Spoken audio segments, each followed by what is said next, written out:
आपने ज्योतिर्लिंगों के बारे में सुना होगा, अभी इंडिया में जो है, बट एक्चुअल में हाँ। अभी भी बहुत शिवलिंग ऐसे हैं, ज्योतिर्लिंग ऐसे हैं जो अभी भी खोजने बाकी हैं। एक्चुअल के श्री कृष्ण आए थे जो गोलोक में विराजमान होते हैं, जो मल्टीवर्स से भी बाहर है। और विष्णु भगवान भी एक नहीं है, विष्णु भगवान भी बहुत सारे हैं।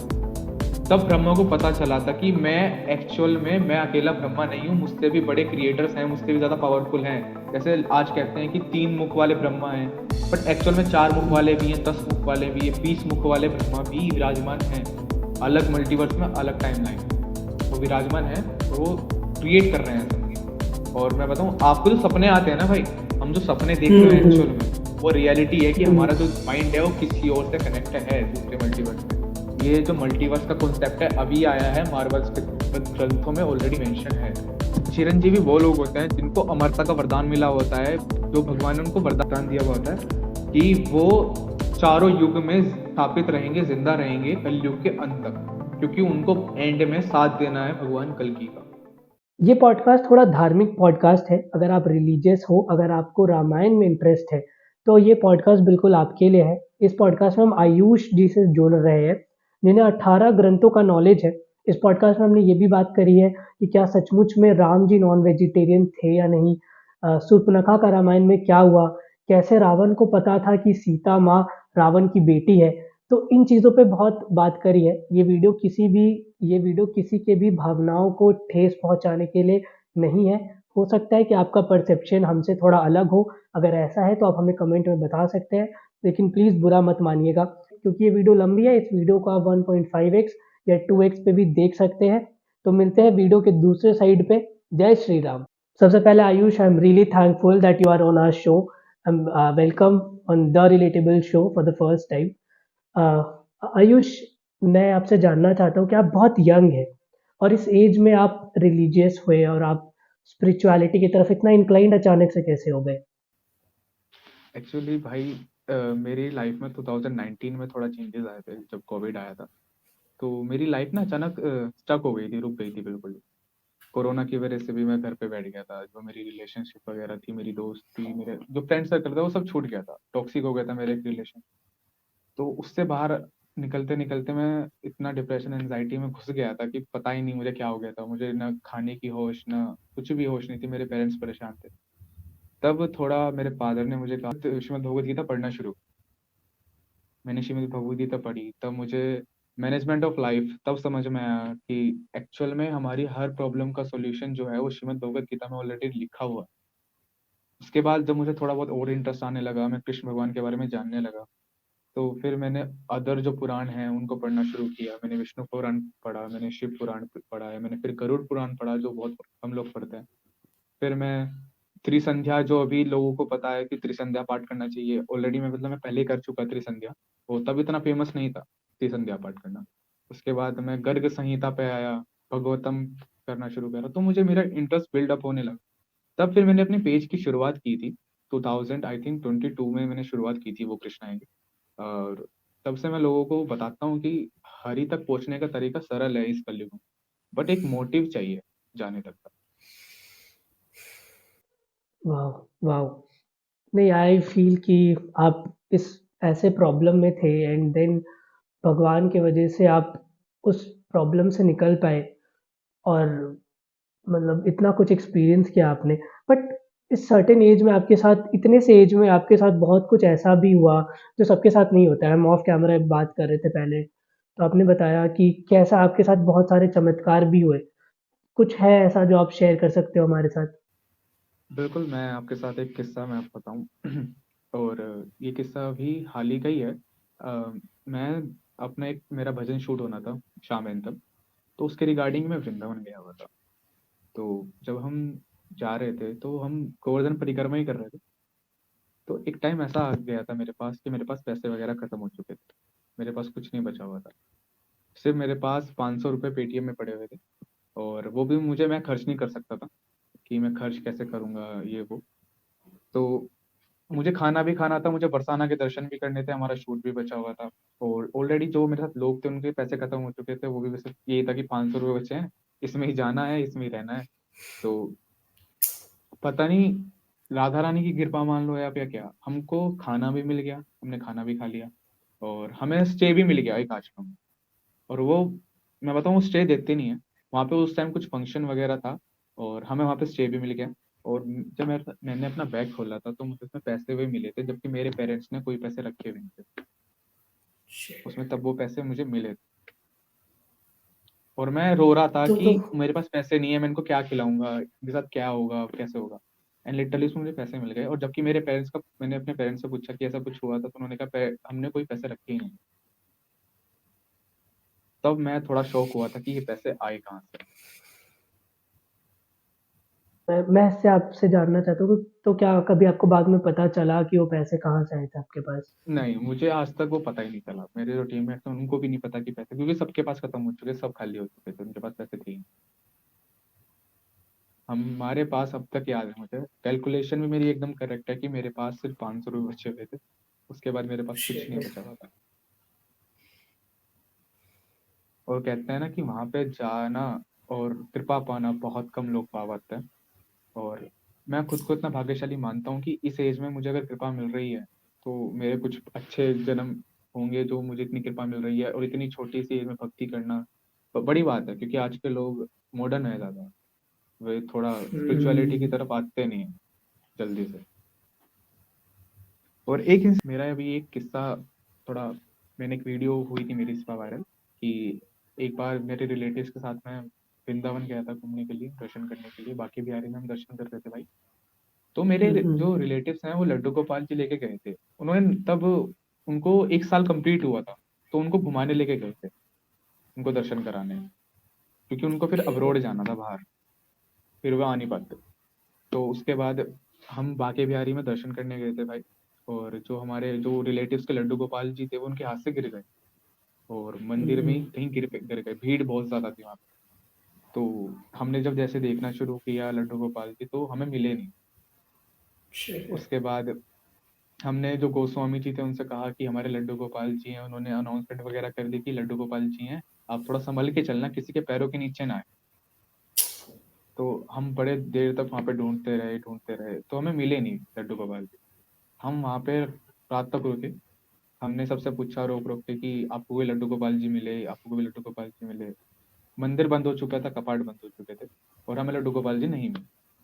हमारी जो साथ हम्म। जो रिलेटिव्स थी, वे उन्होंने रोना शुरू कर दिया कि मेरा लल्ला खो गया, मेरा बच्चा खो गया, मेरा आना ही बेकार हो गया है यहाँ पे। तो वो बड़ी रोती रही। परिक्रमा हमने की, गोवर्धन की, उसमें भी रोना शुरू कर दिया। जैसे हम बरसाना जाते हैं, हम जैसे मना के उन्हें हम्म। बरसाना ले गए। हमने दर्शन कर लिए राधा रानी के, हम सीढ़ियों पे बैठे थे। एक हम्म। बच्ची आती है भाई, जो हम्म। फूल बेच रही थी, टोकरी ठीक में है। लड्डू गोपाल जी रख के कहती है ये आपके हैं क्या। मुझसे कहती है ये। शिट। मैंने कहा मुझे लड्डू गोपाल जी मैंने देखे नहीं थे, मुझे नहीं पता था कैसे हैं। मैंने कहा शायद हमारे हों, पूछ लेता हूँ मैं उनसे।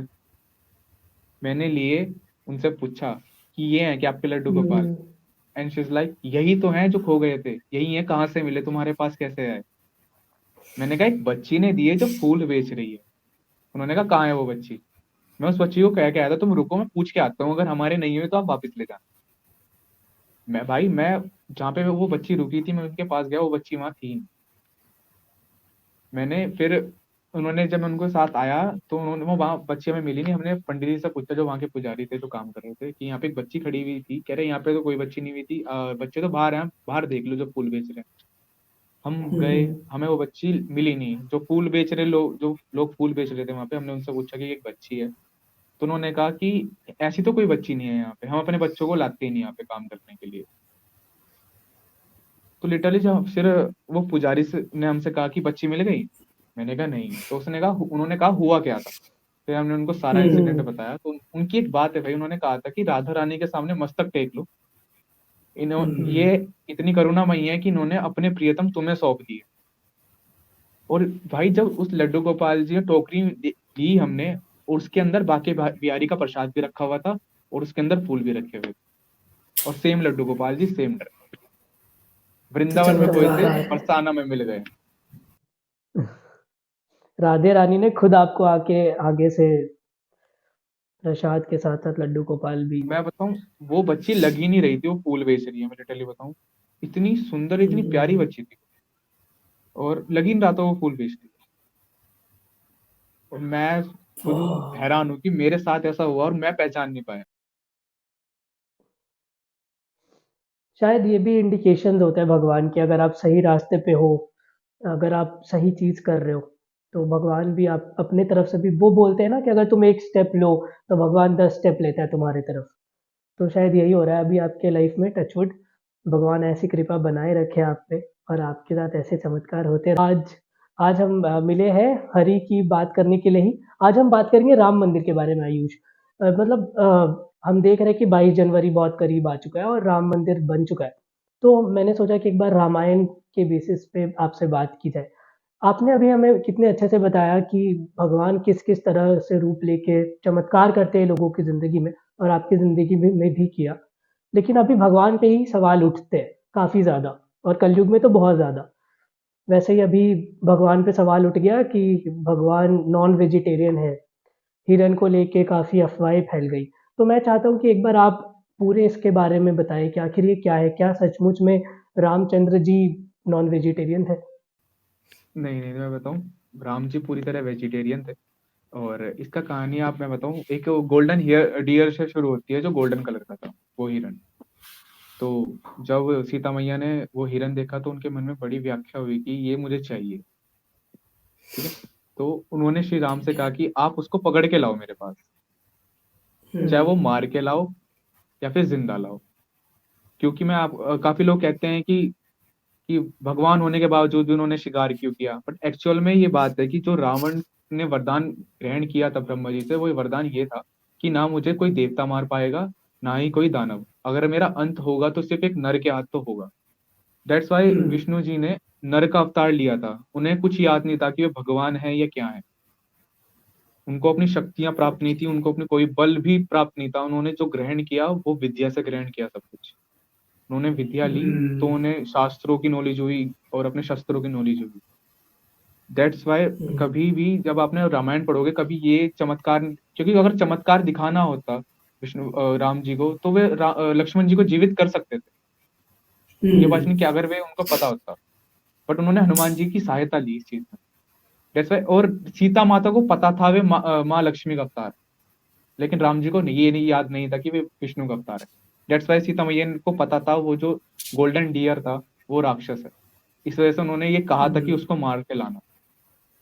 और जब वो हिरन भाग रहा था और जितनी स्पीड से वो भाग रहा था, वो उससे राम जी को भी अंदेशा हो गया था कि ये मामूली तो नहीं है, ये कोई मायावी चीज है। और जब उसने अपने मुख से लक्ष्मण लक्ष्मण पुकारना शुरू किया तब उनको पता चला कि असल में कोई मायावी राक्षस है। तब उन्होंने उसको तीर मारा था। ये रीजन था भाई कि उनको मारने का, वो शिकार करते नहीं थे, वो खिलाफ थे इस चीज के। उनका कहना था जियो और जीने दो, हर प्राणी में बसता हरि है। लेकिन आज के लोगों ने ये मेंटेलिटी बना ली कि भगवान राम ने उसका शिकार किया था उसको मारने के लिए, बट एक्चुअल में कहानी ये है। वही बात है ना, कंटेक्स्ट तो समझ नहीं पाते लोग, क्योंकि ज्ञान नहीं होता इतना, हम पढ़ते हैं नहीं ज़्यादा आजकल, बस गूगल कर लेते हैं या चीज़ें सुन लेते हैं इधर-उधर और हमें लगता है कि वही है सब कुछ। कंटेक्स्ट जानना बहुत ज़रूरी है। अच्छा, इसमें ये भी बोला जाता है कि जैसे, मैं आपकी बात को बैक करूँगा क्योंकि आपने बताया कि राम जी नर के अवतार में थे और उन्हें ध्यान नहीं था। तो शायद जब एक बार एक कथा है रामायण में कि कैसे जब सीता माता धरती के नीचे चली जाती है तो राम जी ब्रह्मास्त्र निकाल लेते हैं और बोलते हैं अब तो मैं सब कुछ खत्म कर दूंगा।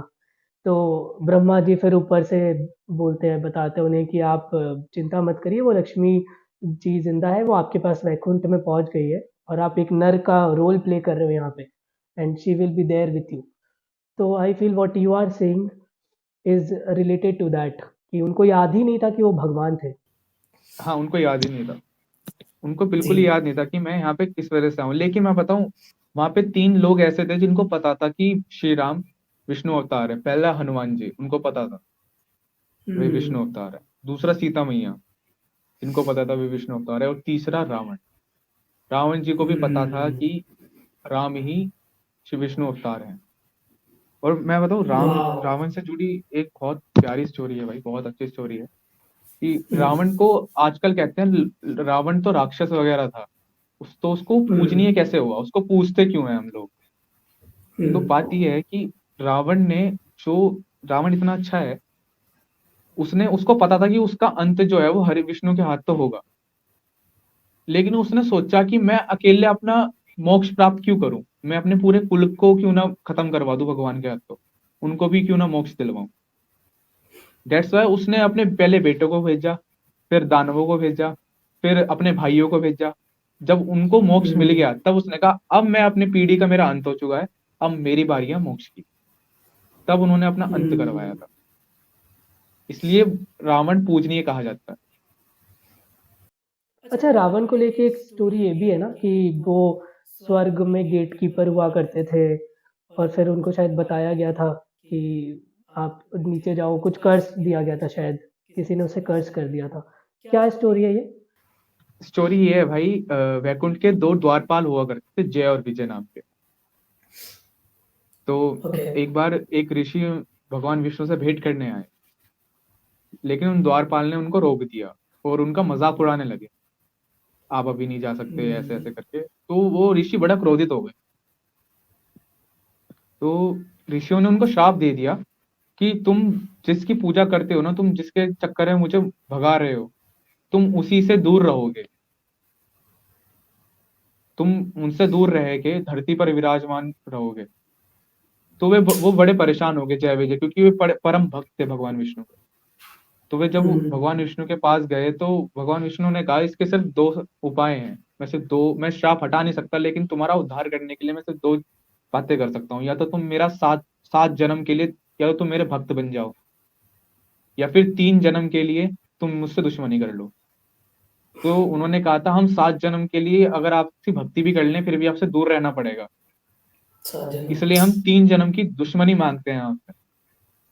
हम्म। दैट्स वाई आपने हिरण्यकश्यप का नाम सुना होगा, हिरण्यकश्यप जी वो जी। जय विजय हैं।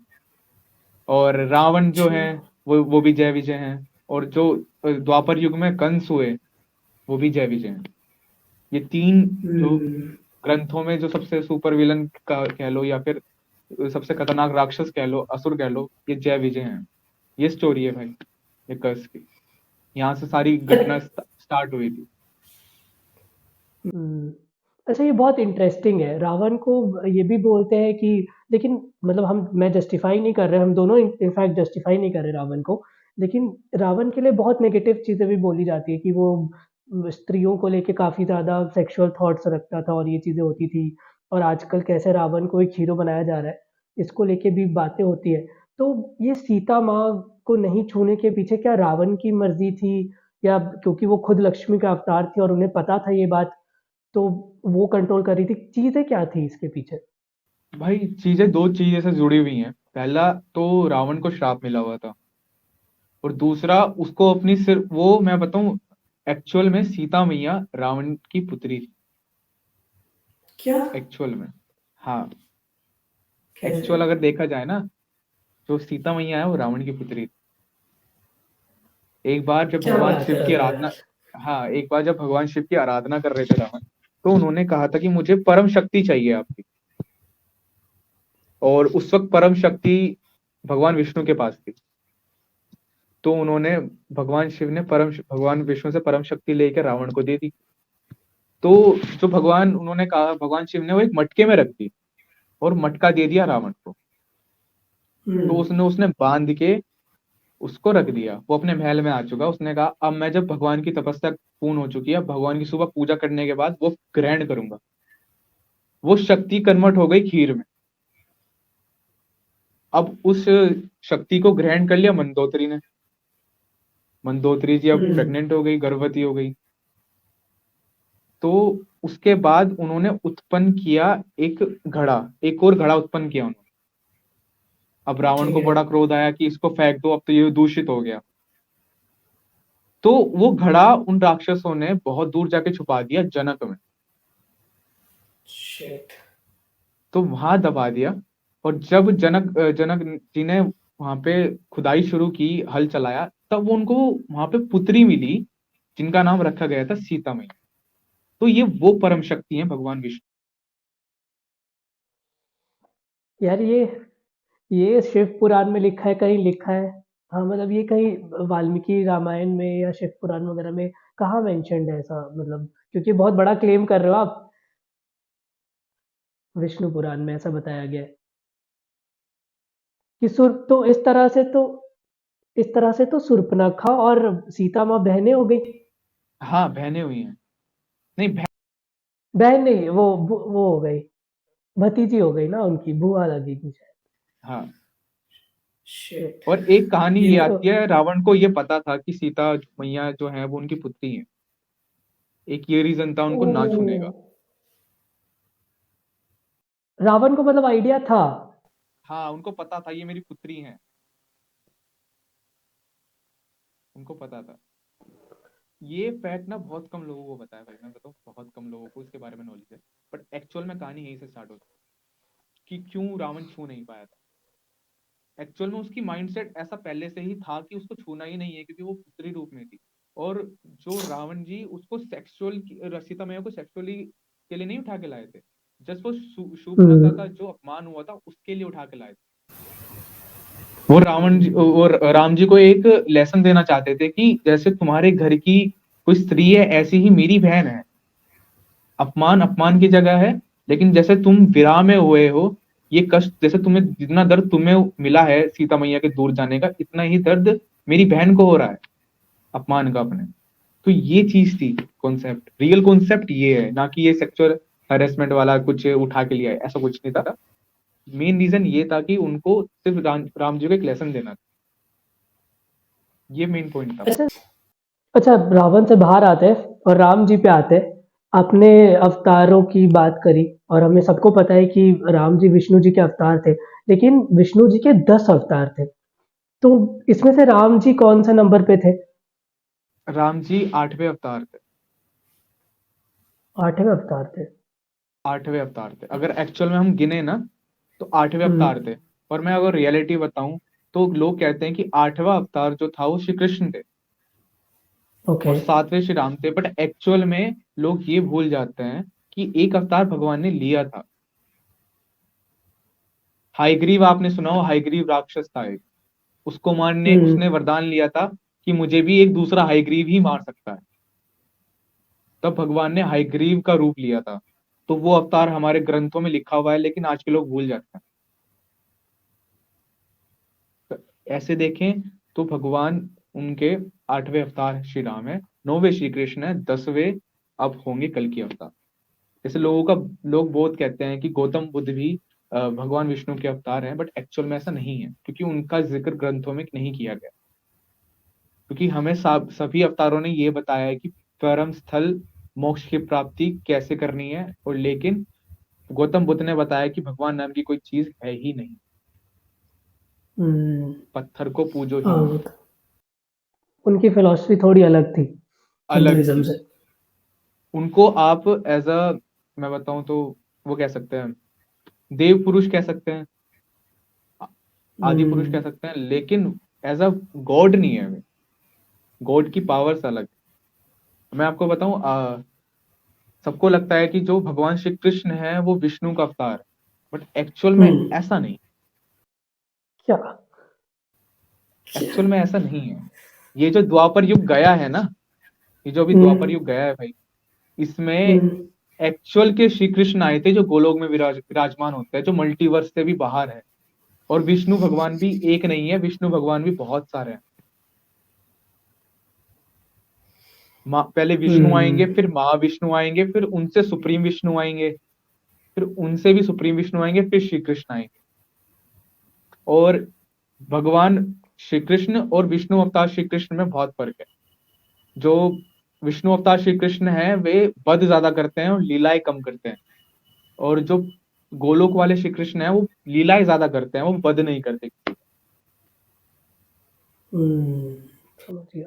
अच्छा, ये स्टोरी भी बोली जाती है मल्टीवर्स को लेके कि हर एक श्वास में भगवान विष्णु के एक नया यूनिवर्स निकल जाता है, और कैसे ब्रह्मा का एक दिन यहाँ के कितने हजार बिलियन ईयर्स के बराबर होता है, और बहुत सारे ब्रह्मांड है जैसे आप बता रहे थे कि मल्टीवर्स की थ्योरी है।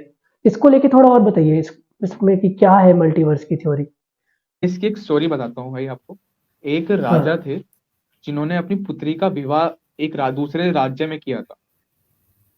ठीक तो है। उस टाइम पावर्स ऐसी थी जो आप यहाँ से ट्रेवल करके दूसरे लोग जा सकते थे। ऐसी शक्तियां थी लोगों के पास। तो हम्म, जैसे ही वो अपना शादी का इनविटेशन कहने देने ब्रह्मा जी के पास गए कि मेरी पुत्री की शादी है, उस वक्त ब्रह्मा जी निंद्रावस्था में थे। ठीक जैसे है। उनकी निंद्रावस्था कंप्लीट हुई, उसमें आई थिंक उनको 1 घंटा लगा होगा, ब्रह्मलोक के अकॉर्डिंग 1 घंटा लगा होगा जब उनकी नींद टूटी। तो उन्होंने कहा कि हम्म, मेरी पुत्री की, ब्रह्मा जी को कहा कि प्रभु मेरे पुत्री की शादी है, विवाह हो रहा है, आपका आना जरूरी है, हमारा विवाह तभी संपन्न होगा। तो ब्रह्मा जी मुस्कुराकर पूछे कि वत्स एक बात तो बताओ कि कौन से कुल में तुम्हारे पुत्री की शादी हो रही है। तो उन्होंने बताया ठीक कि है। ये कुल है। तो वे कहते हैं कि वो कुल तो कब का समाप्त भी हो चुका। तो वे बड़ा शौक हो गए थे, कैसे कि अभी तो रिश्ता करवा के आए हैं, अचानक कुल कैसे समाप्त हो गया। तब उन्होंने बताया कि तुम्हारा यहाँ पे 1 घंटा वहां के 8 युगों के बराबर था, वहां पे चारों युग 8 बार बदल चुके हैं, और वो जगह समाप्त होके उस वहां पे नया कुल भी आ चुका। तब यहाँ से मल्टीवर्स की हम्म, स्टोरी स्टार्ट होती है। और जब वे नीचे गए तो वो कुल खत्म हो चुका, और जो उनका राज्य था वहां पे कोई और राज कर रहा था, वो कुल ही खत्म हो गया उनका। शिट। मैं बताऊं, मल्टीवर्स की एक कहानी आपने सुनी होगी कृष्णा जी की, कि एक बार हम्म, ब्रह्मा जी ने कृष्ण भगवान के ग्वाले जो थे उनके मित्र चुरा लिए थे और ब्रह्मलोक। चुरा लेते। तब हम्म, ब्रह्मा ब्रह्मा जी को ज्ञान देने के लिए उन्होंने सारे के सारे जितने ब्रह्मा जी थे हर मल्टीवर्स में सबको बुला लिया था। तब ब्रह्मा को पता चला था कि मैं एक्चुअल में मैं अकेला ब्रह्मा नहीं हूँ, मुझसे भी बड़े क्रिएटर्स हैं, मुझसे भी ज्यादा पावरफुल हैं। जैसे आज कहते हैं कि 3 मुख वाले ब्रह्मा हैं, बट एक्चुअल में 4 मुख हम्म, वाले भी हैं, 10 मुख वाले भी हैं, 20 मुख वाले ब्रह्मा भी विराजमान हैं। अलग मल्टीवर्स में अलग टाइमलाइन वो विराजमान है, और वो क्रिएट कर रहे हैं सब। और मैं बताऊं आपको, जो सपने आते हैं ना भाई, हम जो सपने देखते हैं हम्म, एक्चुअल में, वो रियलिटी है कि हम्म, हमारा जो माइंड है वो किसी और से कनेक्ट है दूसरे मल्टीवर्स में। ये जो मल्टीवर्स का कॉन्सेप्ट है अभी आया है मार्वल्स के थ्रू, बट ग्रंथों में ऑलरेडी मेंशन है। मतलब हमारा दिमाग हो सकता है हमारे ही किसी और, अगर मैं अगर मैं राहुल राहुल हूँ है किसी और, तो कोई और, हाँ, दूसरे मल्टीवर्स के किसी राहुल से कनेक्ट हो जाता है वो। कनेक्ट है हमारा। हम जो चीजें सपने में देखते हैं वो एक्चुअल में वो चीजें हैं जो वो लोग देख रहे हैं और वो फेस कर रहे हैं। आपने अच्छा ये। कहा कि आप सपने में मर हम्म, गए और आप अपनी लाश को देख रहे हो सामने, बट वो एक्चुअल में आप कहीं पे मर चुके हो और आप अपने आप को विजुअल कर रहे हो, वो मेमोरीज आपको दिखा रही है। तो शिट। हमारा माइंड भगवान ने ऐसा क्रिएट किया है जो, मैं बताऊं, हम इंसान अपना दिमाग का सिर्फ 5% हिस्सा इस्तेमाल करते हैं मुश्किल से। अभी भी हम्म, 95 लॉक्ड है। और 95 लॉक्ड इस वजह से है क्योंकि अगर वो खुल गया तो हम आसानी से मोक्ष प्राप्त कर लेंगे। हमारे मोक्ष का क्या मतलब है? मोक्ष, हमारा ब्रेन इस वजह से लॉक्ड है क्योंकि जो भगवान की पावर्स हैं वो हमारे अंदर ही हैं। अगर हमारा ब्रेन खुल जाता है तो वो पावर्स भी खुल जाएंगी, फिर हम भी जैसे हम्म, ट्रेवल कर सकते हैं, हम भी शास्त्रों का इस्तेमाल कर सकते हैं, हम भी कुछ मंत्र बोल के एक पत्ते को हम तूफान में बदल सकते हैं, पावर्स क्रिएट कर सकते हैं।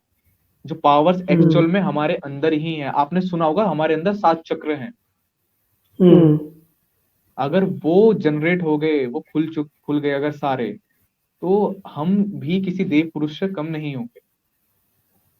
मैं बताऊं, इंद्र कोई देवता, इंद्र जो है कोई देवता नहीं है, इंद्र एक पोस्ट है।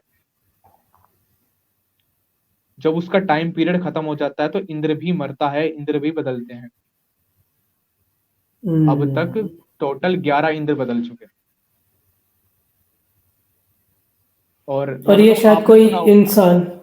हाँ, बताइए। हाँ, आपने सुना होगा सप्त ऋषियों के बारे में। जी।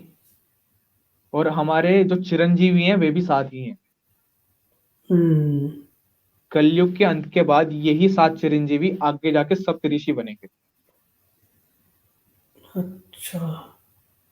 ये हैं। एक बार आप सातों चिरं चि, एक बार आप सातों चिरंजीवी के बारे में बात करते हैं। चिरंजीवी का कंसेप्ट भी बड़ा इंटरेस्टिंग है। एक बार आप व्यूअर्स के लिए पहले बताइए कि चिरंजीवी कौन होते हैं और वो सातों चिरंजीवी कौन है? चिरंजीवी वो लोग होते हैं जिनको अमरता का वरदान मिला होता है, जो भगवान ने उनको वरदान वरदान दिया हुआ होता है कि वो चारों युग में स्थापित रहेंगे, जिंदा रहेंगे कलयुग के अंत तक, क्योंकि उनको एंड में साथ देना है भगवान कल्कि का। तो युद्ध होगा आरंभ आखिरी वाला, जो भगवान की लड़ाई मनुष्य से होगी, उस लड़ाई में वो उनका साथ देंगे। तो इस वजह से उनको चिरंजीवी कहा गया है। उनके पास हम्म। सारी एबिलिटीज हैं, सारी पावर्स हैं। और सबसे बड़े चिरंजीवी मैं बताऊं, सबसे बड़ी चिरंजीवी है हनुमान जी। उसके बाद आते हैं कृपाचार्य। उसके बाद आते हैं परशुराम। उसके बाद आते हैं विभीषण जी। उसके बाद आते हैं अश्वत्थामा। उसके बाद आते हैं आपके राजा बलि। ये सब 7 चिरंजीवी हैं। और जब ये इकट्ठे होंगे भाई, तब कलयुग कल की भगवान के साथ ये युद्ध के साथ मिलके युद्ध लड़ेंगे हमारे हमसे।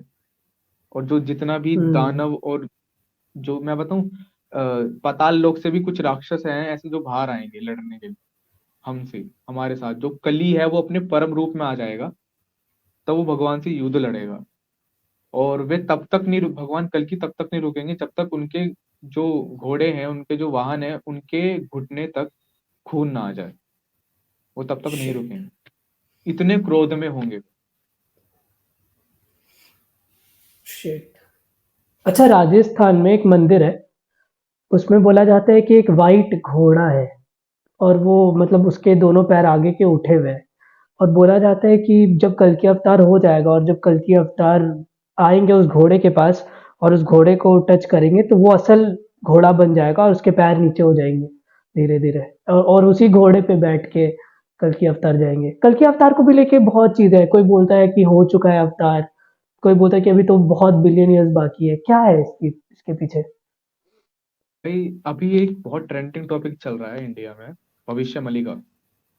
पहले हम्म। इसके बारे में लोग जानते ही नहीं थे बिल्कुल, उनको पता ही नहीं था क्या है।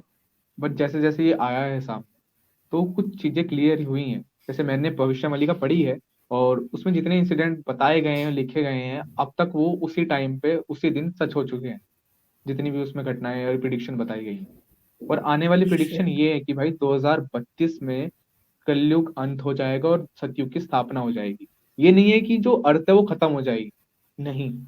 एक्चुअल में होगा जो सारे रिसोर्सेज जो हमने क्रिएट किए हैं, जो सारी चीजें हमने बनाई हैं, टेक्नोलॉजीज बनाई है, वो खत्म हो जाएगी। तब सत्युग की स्थापना होगी। और तब भगवान जितने भी 7 चिरंजीवी हैं अपने परम धाम को जाएंगे। और कल की अवतार वैसे तो अगर भविष्य मलिका को लेके चले तो कल की अवतार हो चुका है, क्या? और उनका नाम है माधव। और उसमें ये मेंशन किया गया है भविष्य मलिका में कि जब राम मंदिर की स्थापना होगी, जो कल की अवतार हैं वो उसमें पार्टिसिपेट करेंगे। मतलब अभी जो 22 जनवरी को ओ। राम मंदिर की स्थापना हो रही है, उसमें कल की अवतार भी होंगे। और मैं बताऊं, काफी लोग कहते हैं कि श्रीमद् भगवत गीता में लिखा है कि कलयुग की आयु 4,32,000 वर्ष है। तो मैं उनको कहना चाहूंगा कि आप बिल्कुल सही हो, आपने बिल्कुल सही पढ़ा है, 4,32,000 वर्ष ही है। बट पाप इतना इतना बढ़ जाएगा। उन्होंने भगवान श्री कृष्ण ने आपने उन्होंने भगवत गीता में भी कहा है कि जब पाप बढ़ जाएगा तो मैं अवतार जल्दी लूंगा। उन्होंने अपने आपने एक श्लोक अपना सुना होगा, यदा यदा ही धर्मस्य ग्लानिर्भवति भारत अभ्युत्थानम अधर्मस्य तदात्मानं सृजाम्यहम् परित्रणाय साधूनां विनाशाय दुष्कृताम् धर्म संस्थापनार्थाय संभवामि युगे युगे। तो लोग इसका समझ तो जाते हैं, लेकिन उन्होंने मेन मोटिव नहीं समझा इसका, कि भगवान ये कह रहे हैं कि जब पाप बहुत बढ़ जाएगा तब मैं अवतार लूंगा। और आज के टाइम में पाप बढ़ चुका है बहुत ज्यादा। और कलयुग की हम्म। आयु जो 4,32,000 वर्ष थी, उसे खत्म करके सिर्फ 5,000 वर्ष कर दी गई है। और ये 2032 ही एंड है इस चीज का, अकॉर्डिंग टू भविष्य मलिका। अब मैं ये नहीं कह रहा कि वो बिल्कुल सही है, बट उसकी प्रिडिक्शन अब तक सही हुई है, सारी की सारी एक भी गलत नहीं है। और वो भविष्य मलिका लिखी गई थी 600 साल पहले। तो रियलिटी में किसने लिखी थी ये भविष्य में लिखा? वो लिखी थी, आई थिंक अच्युतानंद स्वामी जी ने। वो जगन्नाथ जी के वो थे, परम भक्त थे। उसमें ये भी लिखा है कि 2024 में जो जगन्नाथ मंदिर है वो डूब जाए, उनकी सीढ़ियों शिट। तक पानी आ जाए। ये प्रिडिक्शन वे कर चुके हैं। और आने वाले टाइम में जो 13 मुस्लिम कंट्रीज हैं, वो इंडिया पे अटैक करने वाली हैं।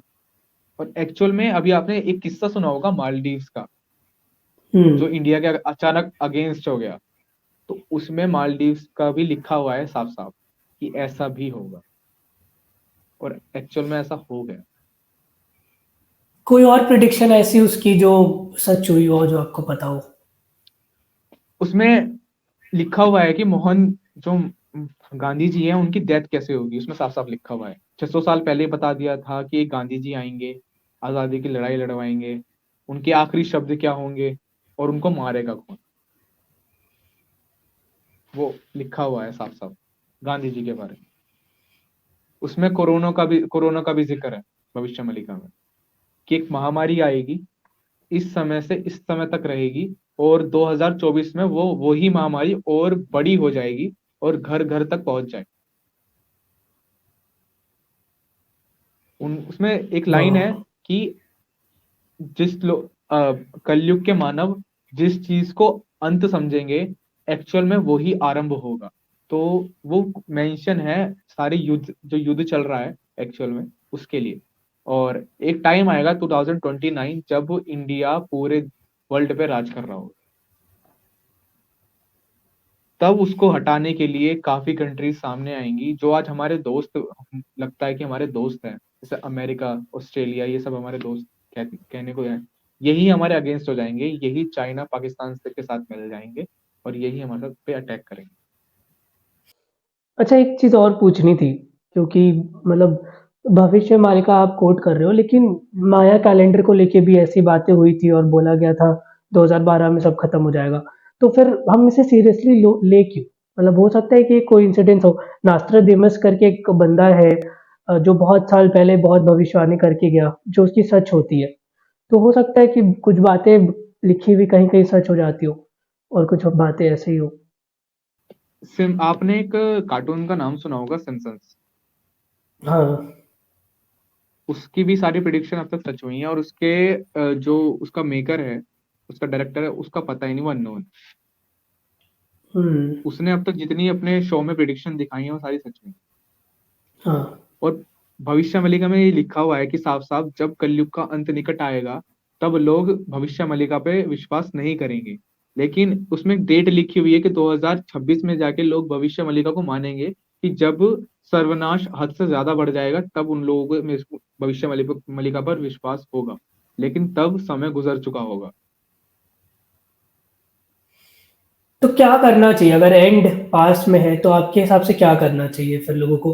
मुक्ति देखो, के लिए, मोक्ष के लिए क्या करना चाहिए? मैं बताऊं भाई, अगर ये सच भी नहीं है, मैं आपको कहता हूँ, अगर ये चीज सच भी नहीं है तो भी भगवान का नाम लेने में कुछ नहीं जा रहा। आप भगवान का पाठ कर हम्म। सकते हो, त्रिसंध्या पाठ कर सकते हो, कुछ नहीं जा रहा। इससे आप कैपेबल भी बनेंगे, भगवान को की नजरों में ही आएंगे, अच्छे बनेंगे। आपकी जो प्रॉब्लम है उनका सोल्यूशन ही होगा। बट अगर मैं अपनी स्पिरिचुअल वे में देखूं तो एक्चुअल में भगवान है। मुझे खुद कई बार महसूस हुए हैं, मैंने खुद बार लीलाएं देखी हैं, और अब तक जो भविष्य में लिखा गई प्रिडिक्शन की गई है वो सारी सच हुई हैं। और मुझे लगता है कि आगे भी होगी, क्योंकि जिस तरीके से पाप बढ़ रहा है, आपने चीजें देखी होंगी भाई कि उसमें कई कई जगह लिखा है कि कलयुग का अंत ऐसे ऐसे होगा कि जो बच्चे हैं वो हम्म। छोटी उम्र में शादी कर लेंगे, लोगों की हम्म। हाइट कम रह जाएगी, उनके बाल उड़ना शुरू हो जाएंगे, उनके बाल सफेद हो जाएंगे। तो एक्चुअल में कलयुग में ऐसा हो रहा है। 14 14 15 15 साल के बच्चे या 17 18 साल के बच्चे शादी कर रहे हैं, बच्चों के बाल अभी से सफेद होना शुरू हो गए, छोटी छोटी लड़कियां प्रेग्नेंट हो रही हैं और उनको मतलब अपने ही गर्भाशय को मार रही हैं, बच्चों को मार रही हैं, अबॉर्शन करवा रही हैं। तो जो जो उसमें मेंशन है वो एक्चुअल में हो रहा है। अब बस उनकी एक प्रिडिक्शन रह रही है भगवान श्री कृष्ण की, कि लोग वो बन जाएंगे, मांसाहार ज्यादा करने लग जाएंगे, लोग कैनिबल बन जाएंगे, एक दूसरे को मार के खाना शुरू कर देंगे। वो प्रिडिक्शन बच रही है। अरे मैं बताऊं, वो प्रिडिक्शन भी हालांकि 2028 29 में कंप्लीट हो जाएगी, और ऐसा दिन आने वाला है, तो तैयारी युद्ध की कर लो। चलिए। अच्छा, वैसे मैं आपसे अब बात करना चाहता हूँ, ये बागेश्वर धाम के बारे में थोड़ा बात करते हैं। मतलब अब क्या आपको लगता है कि सचमुच में है उनकी जो शक्तियाँ हैं? क्योंकि वो सबके बारे में सब कुछ बता देते हैं, वो जो पर्चा निकालते हैं, उसमें बोला जाता है कि सबके बारे में सब कुछ होता है। तो क्या आपको लगता है कि ये पॉसिबल है या फिर ये बस कोई माइंड ट्रिक है? ये पॉसिबल है भैया, मैं बताऊं ये पॉसिबल है, क्योंकि भगवान बजरंग बली के पास भी 9 सिद्धियां थी। अष्ट सिद्धि नौ निधि के दाता कहा जाता है। और उनमें से एक सिद्धि ये भी थी कि सामने वाले को कंट्रोल करके उसका पास्ट फ्यूचर प्रेजेंट सब बताया जा सकता था। तो ये भगवान उनके पास सिद्धि थी, और वही सिद्धि आज बागेश्वर धाम जी के पास। ये आशीर्वाद कह लो। मैं ये कहूंगा कि ये उनको विष्णु उनसे हनुमान जी से नहीं मिली है। ये उनके जो दादाजी थे, एक्चुअल बागेश्वर धाम सरकार, हम्म। ये उनकी उनका आशीर्वाद दिया था। क्योंकि जो प्राप्ति हुई थी हनुमान जी की, वो उनके दादाजी को हुई थी। और हनुमान जी ने उन्हें ये आशीर्वाद दिया था कि आगे चलकर मेरी एक सिद्धि तुम्हारे पोते पे आएगी, और जब वो मेरी तपस्या करेगा तब उसको वो सिद्धि प्राप्त होगी, और वही तुम्हारे वहीं से कुल की स्थापना प्रबल होगी। तो ये इस वजह से उनको ये वरदान है। उनके पिता को भी ये वरदान नहीं एक्चुअल हम्म। में, सिर्फ उनको ये वरदान है। तो और ये एक्चुअल में रियल है और पॉसिबल भी है, देखा जाए तो। और आज, हनुमान जी के बारे में। हाँ जी। जी। मैं बोल रहा था हनुमान जी के बारे में कुछ बताइए अब कि क्योंकि हनुमान जी एक इतना इंटरेस्टिंग कैरेक्टर है। चिरंजीवी भी है, अभी जिंदा भी है। बीच बीच में लोग बोलते हैं यति के रूप में कहीं दिख भी जाते हैं, कभी कोई यति बोल देता है। एक आपको पता होगा कि मैंने अभी एक हाल फिलहाल में एक इंस्टाग्राम पे पोस्ट डाला था, जिसमें बताया था कि कैसे मस्जिद का जब ताला टूटा था, तो जो जज थे, जब वो अपने घर से निकल रहे थे कोर्ट के लिए, तो उनको एक काला बंदर दिखता है। वही काला बंदर उनको कोर्ट में भी दिखता है, और ऑर्डर देने के बाद तोड़ने का ताला अपने घर पे भी दिखता है। तो क्या आपको लगता है कि हनुमान जी किसी ना किसी तरह से आके चीजें करते हैं? हाँ, करते हैं। मैं बताऊँ, हनुमान जी सुनते सबकी हैं, लेकिन देते उसको ही हैं जो उसके लायक हो। हनुमान जी को ये श्री राम ने वचन हनुमान जी से वचन लिया था कि मेरे जाने के बाद तुम कलयुग तक रुकोगे, और कलयुग के आते आते लोगों का विश्वास मुझसे हटना शुरू हो जाएगा, लेकिन तुम्हें उनकी सहायता करनी पड़ेगी। दैट्स वाई आपने एक किस्सा भी सुना होगा, एक स्टोरी आती है, अब इसके ऊपर मूवी बनी हुई है, कि जब राम मंदिर में एक बॉम्ब रख दिया जाता है, और हम्म। जब उसको ढूंढना शुरू किया जाता है, तो एक बंदर ने वो वायर काट रखी होती है। वो बंदर जाके राम मंदिर के ऊपर बैठ जाता है। तो एक्चुअल में वो स्टोरी सारी रियल है। तो हनुमान जी विराजमान हर जगह पे, बस उनको याद करने की जरूरत है, क्योंकि हनुमान जी इतनी पावरफुल स्पिरिट है, या फिर इतनी पावरफुल एनर्जी उनके अंदर है कि उनसे भूत पिशाच और नेगेटिव एनर्जी डरती ही है। आज मैं बताऊं, अगर पाताल लोक के जो राक्षस हैं वो ऊपर इसी वजह से नहीं आते, क्योंकि हनुमान जी विराजमान है ऑलरेडी यहाँ। अगर वे नहीं होते तो अब तक हम भी राक्षसों के गुलाम होते। वाह। आयुष, यार आपके साथ बात करके बहुत बहुत बहुत ज़्यादा मज़ा आया। आई होप कि हमारे व्यूअर्स को भी आज बहुत कुछ नया जानने को मिला हो और बहुत मज़ा आया हो। आपको ये एपिसोड कैसा लगा viewers, please write down in the comments. अगर आप चाहते हैं कि हम आयुष के साथ कोई और टॉपिक पे भी वीडियो बनाएं तो प्लीज़ वो भी लिखेगा। Ayush, I am really thankful कि आप हमारे शो पे आए। जय श्री राम।